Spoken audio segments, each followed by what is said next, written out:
پڼ کتابونه او ستار مې په اوږه پروت دی.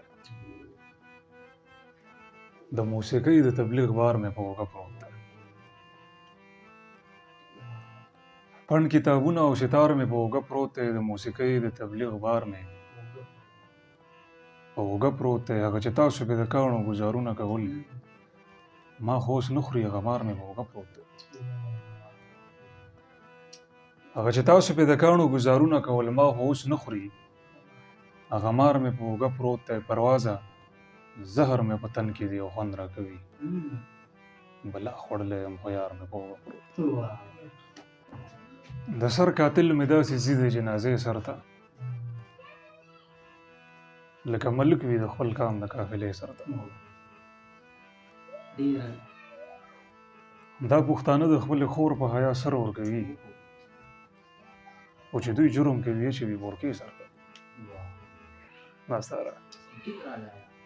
دا پښتانه د خپلې خور په حیا سر ورکوي، خو چې دوی جرم کوي اچوي بورکې سر ته.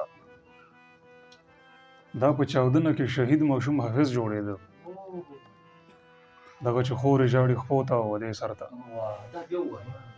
مننه. دا په چاودنه کې شهید ماشوم حافظ جوړېده، دغه چې خورې ژاړي خپو ته او ودې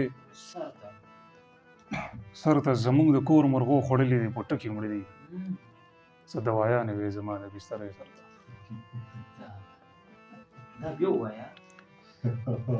دا ستاره شعر زموږ د کور مرغو خوړلي دي، په ټکي مړه دي، څه دوايانې وې زما د بسترې سر ته.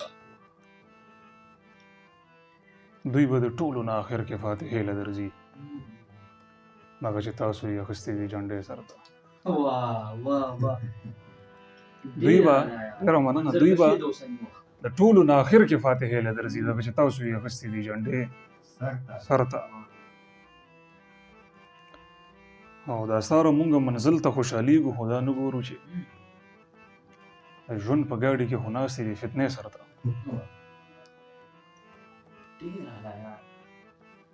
زه چې بیمار شم یوه راله نفلونه کوي، او بله لور مې راته ناسته وي د شپې سر ته.